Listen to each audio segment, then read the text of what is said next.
और मैंने कल अपने फेसबुक पे भी लिखा कि मुझे 5 साल नहीं 1 साल के लिए मौका दें। 1 साल में अपने वायदों को अगर मैं पूरा नहीं करता हूं तो आपके चैनल के माध्यम से पूरे गांव वालों के सामने मैं ये वचन देता हूं कि 1 साल के अंदर जो चुनावी वायदे मैंने किए हैं अगर वह मैं पूरा नहीं करूंगा तो मैं 1 साल के बाद इस्तीफा दे दूंगा, मैं आगे विधायक नहीं बना रहूंगा। हमारे पिताजी यहाँ से विधायक रहे 1995 से 2000 और 97 से 2000 में फिर उन्हें मंत्री भी बनाया गया। बिहार के उच्च शिक्षा राज्य मंत्री रहे।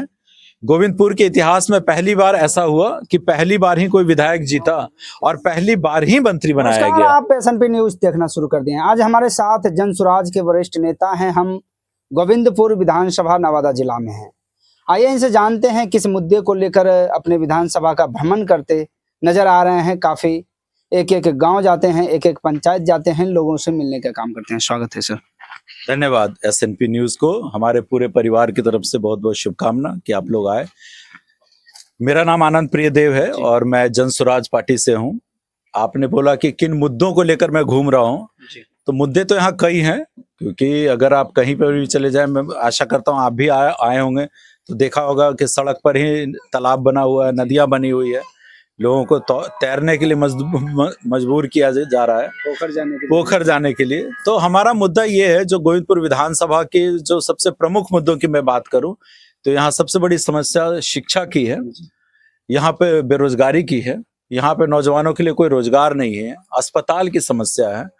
और ये समस्या तो बहुत छोटी समस्या मुझे ऐसा लगता है, जो मूलभूत अगर मैं बोलूं, जो किसानों को, जो यहाँ के नौजवानों को जो अधिकार सेंट्रल गवर्नमेंट दे रही है, जहां कहीं भी जा रहा हूं तो मुझे पता चल रहा है कि जो 5 किलो अनाज भारत सरकार की तरफ से मिल रहा है, हर गांव में किसी को भी 5 किलो अनाज पूरा नहीं दिया जा रहा है। जो यहाँ के डीलर हैं वो 1 किलो अनाज कम रख लेते हैं, अपने पास रखते हैं, 4 किलो अनाज का ही वितरण हो रहा है। ये ऐसा इसलिए हो रहा है क्योंकि इसमें कमीशन विधायक जी का भी बना हुआ है, सांसद जी का भी बना हुआ है और पंचायत से लेके जितने भी पदाधिकारी हैं सभी का उसमें कमीशन बना हुआ है। सर, यहाँ के विधायक किस पार्टी से हैं? यहाँ राजद के विधायक हैं, कामरान जी विधायक है। और जब लास्ट चुनाव मुझे याद आता है कि जब वो चुनाव प्रचार कर रहे थे तो उन्होंने कहा था कि हम गोविंदपुर को ऐसा बना देंगे कि फ्रांस और पेरिस की तरह लगेगा, लंदन अमेरिका की तरह लगेगा। सपने उन्होंने बहुत बड़े बड़े गांव वालों को दिखाया। हर गांव के लोगों को लगा कि उनके आने से गांव का विस्तार होगा, गांव में विकास होगा। मगर दुर्भाग्यवश तीनों ब्लॉक, गोविंदपुर ब्लॉक हो, आपका रोह ब्लॉक हो, कौवाकोल ब्लॉक हो, कहीं पर भी जाएंगे आपको दिखेगा कि कोई काम नहीं हुआ। हर जगह की सड़कें टूटी हुई है, गलियां टूटी हुई हैं, हर जगह कमीशनखोरी चल रहा है, हर जगह घूसखोरी चल रहा है। तो विकास कहीं पर भी नहीं हुआ है कामरान जी के द्वारा। और यहाँ के जनता को क्या कुछ कहेंगे आप? जनता से हम यही अपील करने निकले हैं कि ये जो छोटे छोटे नौजवान, छोटे छोटे, मेरे पीछे भी आप देख रहे हैं बच्चे बैठे हुए हैं, चुनाव का जो वक्त होता है ये अपने गोविंदपुर के भविष्य को बनाने का वक्त होता है। दुर्भाग्यवश चुनाव के टाइम पर हमारे पीछे बड़े बड़े चाचा लोग बैठे हुए हैं, माताएं हैं, दादी बैठी हुई हैं, इनका अनुभव मुझसे ज्यादा है। गोविंदपुर में इस तरीके का माहौल कर दिया जाता है कि चुनाव के टाइम में 500 रुपया दारू मुर्गा पे लोग अपना वोट करने का काम करते हैं, वोट बेचने का काम करते हैं। मैं सभी गांव वालों से, और जहां तक मेरी आवाज जा रही है, सबसे विनती करना चाहूंगा कि अपने वोट को बेचने का काम ना करें। ये जो छोटे छोटे बच्चे हैं इनके लिए वोट करें। एक बार इन बच्चों को देखकर वोट करें कि इनकी शिक्षा कौन करेगा, इनकी शिक्षा की व्यवस्था कौन करेगा। आज बिहार से, आज गोविंदपुर से ऐसा कोई गांव नहीं है जहां की नौजवान बाहर जाके बेरोजगारी, मजदूरी, रिक्शा चला रहे हैं, सब्जी बेच रहे हैं, और हर जगह हमारे नौजवानों को मारा जाता है, पीटा जाता है। अभी महाराष्ट्र का अगर आप देखेंगे तो वहां पे मराठी भाषा बोलने के लिए मजबूर किया जा रहा है। कल ही पालघर में एक ऑटो चालक ने मराठी नहीं बोला तो उसकी भरपूर पिटाई हुई है। तो मैं कहना चाहूंगा कि आपके हाथ में है कि क्या आप अपने बच्चों को केवल मजदूर बनाना चाहते हैं या पढ़ा लिखा कर आप बड़ा व्यक्ति बनाना चाहते हैं। मेरी पढ़ाई जैसे इंग्लैंड से हुई, मैंने वहां से वकालत किया, मैंने वहां नौकरी की, तो उसके पीछे एक ध्येय था। हमारे पिताजी का नारा है कि जो पढ़ेगा वही बढ़ेगा और जो नहीं पढ़ेगा वो कभी नहीं बढ़ेगा। तो ये बच्चे तभी आगे बढ़ सकते हैं जब ये पढ़ाई करेंगे। शिक्षा ही एक ऐसी व्यवस्था है जो आपको गरीबी से, मजबूरी से, मजदूरी से आपको बाहर निकाल सकती है। तो सबसे बड़ा मेरा क्षेत्र के लोगों को यही कहना है कि एक बार आप लोग शिक्षा के लिए, माताओं के लिए, स्वास्थ्य और अस्पताल के लिए, गांव की सड़कों के लिए वोट करें। आपका विकास और विस्तार जरूर होगा। आपका राजनीतिक बैकग्राउंड क्या है सर? राजनीतिक बैकग्राउंड, हमारे पिताजी यहाँ से विधायक रहे 1995 से 2000, और 97 से 2000 में फिर उन्हें मंत्री भी बनाया गया। बिहार के उच्च शिक्षा राज्य मंत्री रहे। गोविंदपुर के इतिहास में पहली बार ऐसा हुआ कि पहली बार ही कोई विधायक जीता और पहली बार ही मंत्री बनाया गया। आपके पिताजी किस पार्टी से? हमारे पिताजी जनता दल यू से ही थे। बाद में जनता दल यू का जब विखंडन हुआ तो राजद बने और राजद में थे। हाँ, जनता दल से थे, बाद में उनका राष्ट्रीय जनता दल हुआ, राजद हुआ, वही कह रहा हूँ। तो उससे फिर वो उसमें मंत्री बने हुए थे। आपका क्या सोच है? एक युवा हैं, जन स्वराज से जुड़े हुए हैं। जन स्वराज को ज्वाइन करने का मकसद ही यही था कि कहीं ना कहीं जो प्रशांत किशोर जी बोल रहे हैं कि नई सोच, नए लोग, सामूहिक प्रयास, इस तरह की जो बातें कर रहे हैं, हमारा जुड़ने का मकसद केवल यही था कि जिस तरीके से प्रशांत किशोर पूरे बिहार में घूम रहे हैं और घूम घूम कर हर जगह क्षेत्र में लोगों को ये बताने का काम कर रहे हैं कि यहाँ के बच्चों के लिए आपको वोट करना चाहिए। उन्होंने एक बड़ी अच्छी बात कही जो मुझे अच्छी लगी। उन्होंने कहा कि हमारे देश के यशस्वी प्रधानमंत्री श्री नरेंद्र मोदी जी हैं अभी, वो कहते हैं कि उनका सीना 56 इंच का है। ये हमारे लिए गर्व की बात है, हमारे लिए अभिमान और हमारे लिए प्राउड मोमेंट है कि हमारे देश के प्रधानमंत्री का सीना 56 इंच का है। साथ साथ वो ये पूछते हैं कि हमारे बच्चों का सीना 56 इंच का कब होगा। हमारे गांव, हमारे गोविंदपुर, हमारे नवादा के बच्चों का सीना 56 इंच का कब होगा। हमारे बच्चों का तो सीना 30 इंच 40 इंच का ही रह जा रहा है। उसकी वजह क्या है? उसकी वजह यह है कि न उसे अच्छी शिक्षा की व्यवस्था है, न रोजगार की व्यवस्था है, न यहाँ खेलकूद की व्यवस्था है, न अस्पताल की व्यवस्था है।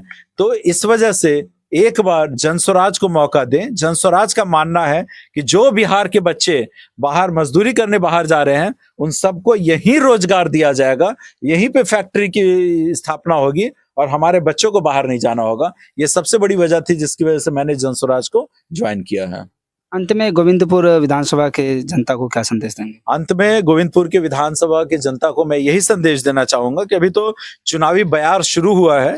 इस चुनाव में कई लोग घूम रहे हैं और हमारे एक भूतपूर्व विधायक भी घूम रहे हैं, श्री कौशल यादव जी। वो हर जगह घूम घूम कर माफी मांग रहे हैं।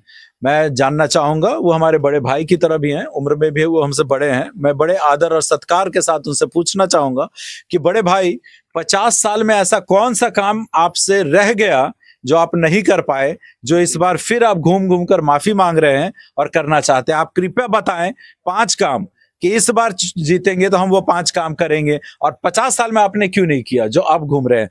मुझे ऐसा लगता है कि सब परिवार वो बेरोजगार हो गए हैं, खुद हार गए हैं। उनकी पत्नी श्रीमती पूर्णिमा देवी जी हार गई हैं, उनके प्रिय दोस्त मुन्ना मियाँ जी हार गए हैं, जिनका मॉल नवादा में बन रहा था तो वो मॉल अधूरा रह गया है, उस मॉल को कंप्लीट करने के लिए घूम रहे हैं। तो मैं आप लोगों के माध्यम से कौशल जी को ये संदेश देना चाहूंगा कि जिस तरीके से क्रिकेट में लोग रिटायर हो जाते हैं, कोच बन जाते हैं, आप भी रिटायर हो जाए और इस छोटे भाई को मौका दें। और मैं तो केवल 5 साल के लिए मौका मांग रहा हूं, और मैंने कल अपने फेसबुक पे भी लिखा कि मुझे 5 साल नहीं, 1 साल के लिए मौका दें। 1 साल में अपने वायदों को अगर मैं पूरा नहीं करता हूं तो आपके चैनल के माध्यम से पूरे गांव वालों के सामने मैं ये वचन देता हूं कि 1 साल के अंदर जो चुनावी वायदे मैंने किए हैं, अगर वह मैं पूरा नहीं करूंगा तो मैं 1 साल के बाद इस्तीफा दे दूंगा। मैं आगे विधायक नहीं बना रहूंगा। जन स्वराज को स्कूल का बैग छाप मिला है, क्या कहेंगे? जन स्वराज को स्कूल का बस्ता जो मिला है, वो उसके पीछे सोच है। उन्होंने वही चुनाव चुना है क्योंकि उनका मानना है, जैसे मेरे पिताजी कहते हैं कि जो बच्चा पढ़ेगा वही बढ़ेगा। आजादी के टाइम में अंबेडकर, जो कि एक बहुत ही छोटे तबके की जाति से आते थे, मगर उन्होंने पढ़ाई की, तभी वो देश के इतने बड़े शिक्षाविद बने। उन्होंने संविधान की रचना की। तो इस बात को ग्राम वासियों को समझना होगा कि जितने भी बिहार के नेता हैं, वो किसी भी दल के हों, वो हमें चुनाव के वक्त केवल जाति पाति धर्म पे बांटकर वोट लेने का काम करते हैं, जबकि जन स्वराज आप लोगों से घूम घूम कर वायदे कर रहा है, घूम घूम कर आप लोगों से बोल रहा है कि एक बार आप अपने बच्चों के लिए वोट करें और बच्चा जब पढ़ेगा तो जरूर आगे बढ़ेगा। इसी वजह से उन्होंने चुनाव चिन्ह स्कूल का बस्ता लिया है। प्रशांत किशोर जन स्वराज की टीम को कहा जाता है कि वोट कटवा पार्टी है, क्या कुछ कहेंगे? लोग देखो, लोग कहने वाले तो कुछ भी कहेंगे। एक गाना है ना कि लोगों का काम है कहना, कुछ तो लोग कहेंगे, लोगों का काम है कहना।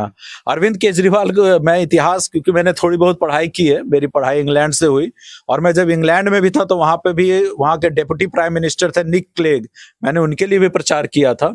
और निक क्लेग भी जब चुनाव लड़ रहे थे तो लोग उन्हें वोट कटवा पार्टी कहते थे, मगर चुनाव के बाद उनकी जीत हुई और डिप्टी प्राइम मिनिस्टर बने। तो ये तो विदेश की बात हो गई, हमारे देश की बात करते हैं, बहुत दूर क्यों जाएंगे। 2014 में जब अरविंद केजरीवाल चुनाव लड़ रहे थे तो बीजेपी और कांग्रेस, जो दिल्ली की प्रमुख पार्टियां हैं, वो कह रही थी कि अरे ये तो वोट काटने के लिए खड़ा हुआ है, ये कांग्रेस को हराएगा, ये बीजेपी को हराएगा। मगर चुनाव के बाद ऐसा हुआ कि उनको 26 और 27 सीट आई, उनकी सरकार भी बनी कांग्रेस के सहयोग से। और जब पुनः चुनाव हुआ तो भारत वर्ष के इतिहास में ऐसा कभी नहीं हुआ कि पूरी की पूरी सीट जनता ने उन्हें जीत कर दे दी। तो उसी तरीके से मेरा विश्वास है कि इस बार बिहार की जनता भी अप्रत्याशित रूप से हमारे प्रशांत किशोर जी को जिताने का काम करेंगे, क्योंकि वो अपने लिए नहीं घूम रहे हैं। प्रशांत किशोर ने अपनी पूरी रैली में कहीं नहीं कहा कि उन्हें मुख्यमंत्री बनना है। उनसे आप जैसे ही किसी रिपोर्टर ने पूछा कि आप क्या मुख्यमंत्री बनना चाहते हैं, उन्होंने बोला नहीं। तो क्या आप प्रधानमंत्री बनना चाहते हैं, तो उन्होंने बोला नहीं, मैं प्रधानमंत्री भी नहीं। तो गांव के सभी लोगों को बहुत आश्चर्य हुआ कि ये व्यक्ति मुख्यमंत्री भी नहीं, प्रधानमंत्री भी नहीं, तो ये बनना क्या चाहते हैं। उन्होंने बोला मैं इससे भी बड़ा सपना लेके निकला हूं। छोटा इरादा, ये छोटा इरादा नहीं, मैं इससे भी बड़ा सपना लेके निकला हूं। हमारा सपना है कि जो मेरा बिहार गृह राज्य है, जिसकी आज ये पहचान है कि ये मजदूर पैदा करने वाला राज्य है, जिसकी ये पहचान है कि यहाँ केवल मजदूर बनते हैं, जिसकी ये पहचान बीमारू राज्य की तरह है, बिहार का सबसे पिछड़ा राज्य है। जिस दिन मैं बिहार को उन्नत बना दूं, उत्तम राज्य बना दूं, विकास के पथ पे अग्रसर कर दूं, उस दिन मेरा सपना पूरा होगा। और मैं इस बड़े सपने के साथ आया हूं, मुख्यमंत्री की दौड़ में नहीं हूं। बहुत बहुत धन्यवाद सर। धन्यवाद। SNP न्यूज को, आप दोनों पत्रकारों को हमारी तरफ से बहुत बहुत शुभकामना, बहुत बहुत धन्यवाद।